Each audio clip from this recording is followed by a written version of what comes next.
नमस्कार दोस्तों, स्वागत है आप सभी का। आज इस वीडियो में हम ज्योग्राफी का एक इम्पॉर्टेंट टॉपिक कवर करेंगे, लेयर्स ऑफ एटमॉस्फेयर। देखिए, जब हम लेयर्स ऑफ एटमॉस्फेयर की बात करते हैं तो एटमॉस्फेयर में 5 लेयर्स पाई जाती हैं: ट्रोपोस्फेयर, स्ट्रेटोस्फेयर, मेसोस्फेयर, थर्मोस्फेयर और एक्सोस्फेयर। अब हम इन लेयर्स को एक एक करके देखेंगे कि क्या इंपॉर्टेंट फैक्ट्स हमें इनके बारे में जानना ज़रूरी हैं।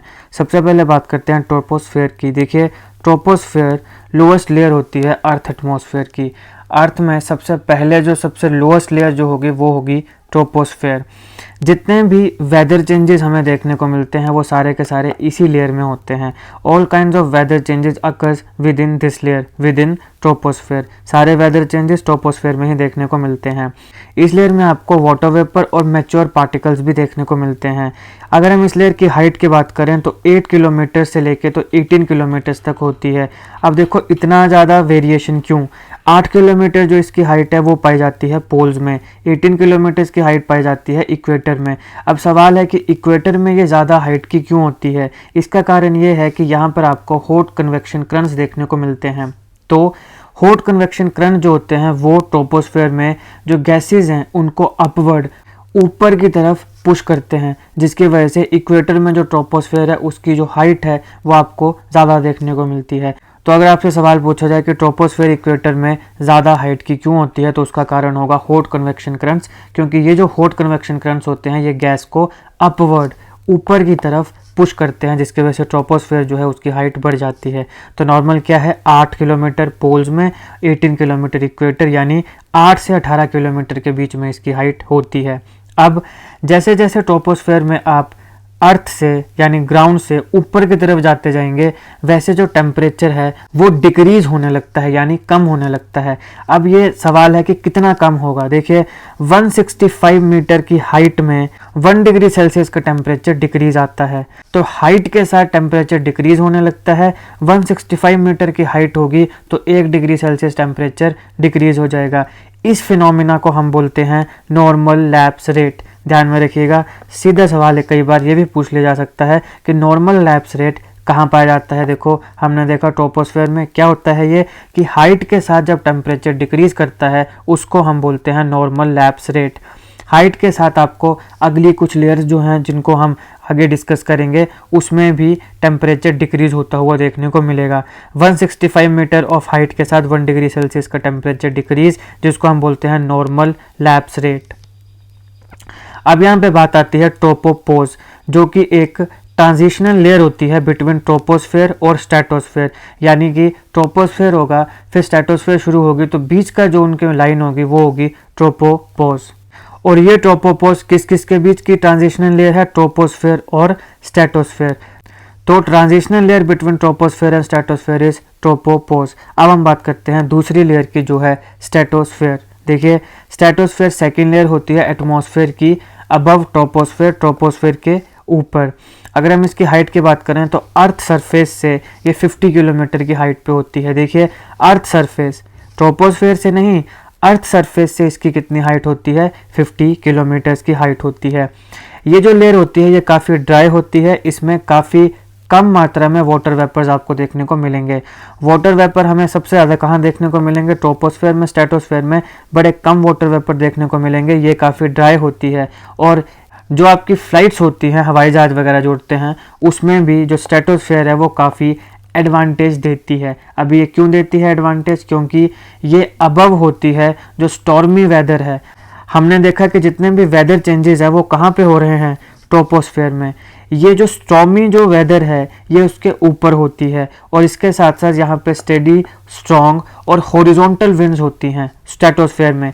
ये कारण है कि जिसके वजह से जो फ्लाइट्स हैं उनको ये एडवांटेज देती है। तो फ्लाइट्स को कौन सी लेयर एडवांटेज देती है? वो देती है स्ट्रेटोस्फेयर। अब ओजोन लेयर भी इसी स्ट्रेटोस्फेयर में पाई जाती है। देखिए, ओजोन लेयर कैसे बनती है, क्यों बनती है, किस प्रकार से बनती है, और ओजोन डिप्लीशन कैसे हो रही है, इसका क्या कारण है, और उसको रोकने के लिए हमने क्या कदम उठाए हैं, और कितनी ये रिकवर हुई है, कब तक ये पूरी रिकवर होने का अनुमान है। मैंने ओजोन लेयर डिप्लीशन को एक अलग वीडियो में कवर किया है, जहाँ पे मैंने एनिमेशन के माध्यम से आपको पूरा के पूरे कंसेप्ट को समझाया है। अगर आप चाहें तो ओजोन लेयर डिप्लीशन को देख सकते हैं, लिंक आपको मेरे डिस्क्रिप्शन में मिल जाएगा। तो ओजोन लेयर कहाँ पाई जाती है? स्ट्रेटोस्फेयर। कैसे बनती है, क्यों बनती है, जो भी है वो आप उस वीडियो में देख लीजिएगा। अब स्ट्रेटोस्फेयर के ऊपर आती है स्ट्रेटोपोज, जो कि ट्रांजिशनल लेयर है बिटवीन स्ट्रेटोस्फेयर एंड मीजोस्फेयर। तो जैसे ट्रोपोस्फेयर और स्ट्रेटोस्फेयर के बीच में ट्रोपोपोज, स्ट्रेटोस्फेयर और मीजोस्फेयर के बीच में आ गई स्ट्रेटोपोज। अब हम बात करते हैं मीजोस्फेयर की। देखिए, मीजोस्फेयर स्ट्रेटोस्फेयर के ऊपर पाई जाती है। अर्थ एटमॉस्फेयर की यह तीसरी लेयर है। और अगर हम इसकी बात करें तो ये 50 kilometre to 80 kilometre above the surface of earth, ध्यान रखिए, above the surface of earth से 50 से 80 किलोमीटर हमें ये पाई जाती है। अब इसमें भी जैसे मैंने आपको पहले कहा था कि ट्रोपोस्फेयर में हाइट के साथ टेम्परेचर डिक्रीज होता है, तो मीजोस्फेयर में भी वो टेम्परेचर एल्टीट्यूड के साथ डिक्रीज होता है, ड्रॉप होता भी है।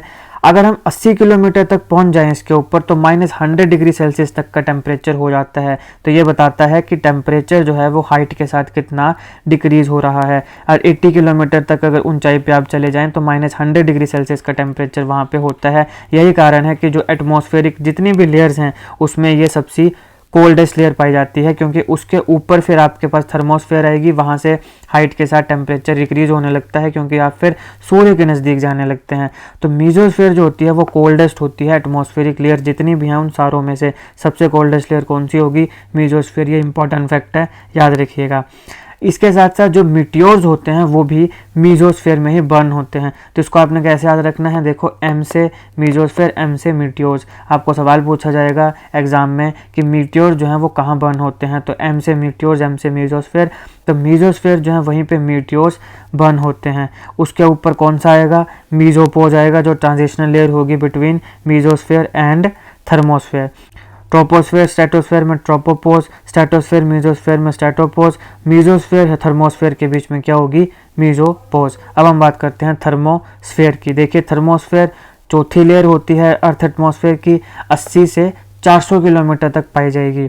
50 तक तो हमने स्ट्रेटो देखा, 50 से 80 हमने मीजो देखा, 80 से 400 क्या पाई जाएगी? थर्मोस्फेयर पाई जाएगी। अब देखो, अर्थ जितनी भी रेडियो वेव्स को ट्रांसमिट करता है उसे ये लेयर वापस रिफ्लेक्ट करती है। Radio waves that are transmitted from earth are reflected by this layer. Important चीज़ है, ध्यान में रखिएगा। रेडियो वेव जो अर्थ ट्रांसमिट करता है उसको कौन सी लेयर रिफ्लेक्ट करेगी? थर्मोस्फेयर उसको रिफ्लेक्ट करेगी। अब यहाँ पे क्या होता है? मीजोस्फेयर तक हमने देखा हाइट के साथ टेम्परेचर डिक्रीज कर रहा है, 80 किलोमीटर तक आते आते -100 डिग्री सेल्सियस पहुंच जा रहा है। लेकिन जैसे ही थर्मोस्फेयर की शुरुआत होती है तो यहाँ पे टेम्परेचर जो है वो इंक्रीज होना स्टार्ट कर देता है विद हाइट। मीजोस्फेयर तक डिक्रीज करता है, थर्मोस्फेयर से टेम्परेचर दोबारा इंक्रीज करने स्टार्ट कर देता है। अब यहाँ पर एक और कंसेप्ट आता है, वो आता है आइनोस्फेयर। देखिए, थर्मोस्फेयर की जो लोएस्ट लेयर होती है उसे हम आइनोस्फेयर कहते हैं। लोएस्ट लेयर ऑफ थर्मोस्फेयर या the lower thermosphere is called ionosphere. ध्यान रखिएगा, कई जो सोर्सेज होते हैं वहाँ पर इसको एक अलग लेयर के तौर पे बताया जाता है, लेकिन क्या होता है आइनोस्फेयर? लोअर थर्मोस्फेयर को ही हम आइनोस्फेयर कहते हैं। इस आइनोस्फेयर में आपको इलेक्ट्रिकली चार्ज पार्टिकल्स मिलते हैं जिनको आयंस बोलते हैं। ये देखिए, ये है थर्मोस्फेयर ग्रीन कलर वाली, और यहाँ पे आपको क्या मिल रहे हैं? ये charged particles, electrically charged particles मिल रहे हैं जिनको हम आयंस बोलते हैं। तो ये आपको कहाँ मिलती है? लोअर थर्मोस्फेयर में। और क्योंकि इसमें आयंस पाए जाते हैं तो आयन से नाम आ गया आयनोस्फेयर। अब ये आयंस बनते हैं कॉस्मिक और सोलर रेडिएशंस के द्वारा, जो आयनाइज्ड किया जाता है। तो यहाँ पे आयनाइज्ड किसके द्वारा किया जाता है? कॉस्मिक और सोलर रेडिएशन जो होंगी उसके द्वारा ये आयनाइज किया जाता है। अब आता है थर्मोस्फेयर से ऊपर आ गई एक्सोस्फेयर। एक्सोस्फेयर जो होती है वो पांचवी और आउटर मोस्ट लेयर होती है एटमॉस्फेयर की, और ये सबसे बाहर होगी, सबसे ऊपर होगी, आउटर मोस्ट होगी। ये जो जोन होती है यहाँ पर जो मॉलिक्यूल्स और एटम्स हैं वो स्पेस में इस्केप करते हैं, यानी कि अर्थ एटमॉस्फेरिक लेयर की वो जोन जहाँ पे मॉलिक्यूल्स और एटम्स इस्केप करेंगे इनटू स्पेस, क्योंकि इसके ऊपर तो स्पेस ही है ना। 5 लेयर्स हमने देखी, ये आउटर मोस्ट लेयर है, इसके आगे क्या है? स्पेस है। तो जितने भी मॉलिक्यूल्स हैं, एटम्स हैं, अगर उनको स्पेस में इस्केप करना है तो वो कहाँ से करेंगे? इसी जोन से करेंगे। तो वो जोन जहाँ से कोई भी मॉलिक्यूल या कोई भी एटम इस्केप करता है इनटू स्पेस, उसको हम बोलते हैं एक्सोस्फेयर। अब इसकी अगर हाइट की हम बात करें तो 10,000 किलोमीटर अप टू 10,000 किलोमीटर तक ये जाती है। तो 400 तो हमने यहीं पे देख लिया था थर्मोस्फेयर, 400 से ऊपर 10,000 किलोमीटर तक कौन सी होगी? एक्सोस्फेयर होगी। तो देखो ये थे हमारे लेयर्स ऑफ एटमॉस्फेयर, कौन कौन से देखी, ट्रोपोस्फेयर, स्ट्रेटोस्फेयर, मीजोस्फेयर, थर्मोस्फेयर और एक्सोस्फेयर। अब हम अगली वीडियो में इस टॉपिक से रिलेटेड जो लेयर्स ऑफ एटमॉस्फेयर है इससे रिलेटेड सारे इंपॉर्टेंट एमसीक्यूज़ जो भी आपके एग्जामिनेशन के लिए इंपॉर्टेंट हैं, पहले आए हैं या आ सकते हैं, उनको कवर करेंगे। तो आप इस चैनल को जरूर सब्सक्राइब करिएगा। अगर आपको वीडियो अच्छी लगी हो तो लाइक करिएगा, शेयर करिएगा। ओजोन डिप्लीशन वाली जो वीडियो है उसका लिंक आपको डिस्क्रिप्शन में मिल जाएगा। आप चाहें तो हमारी प्लेलिस्ट भी चेक कर सकते हैं जहाँ पे जीके ट्रिक्स और काफ़ी इंपॉर्टेंट टॉपिक्स को हमने कवर किया है। और ऐसे ही वीडियोज़ अगर आप देखना चाहते हैं तो हमारा चैनल ज़रूर सब्सक्राइब करिएगा। Thank you for watching.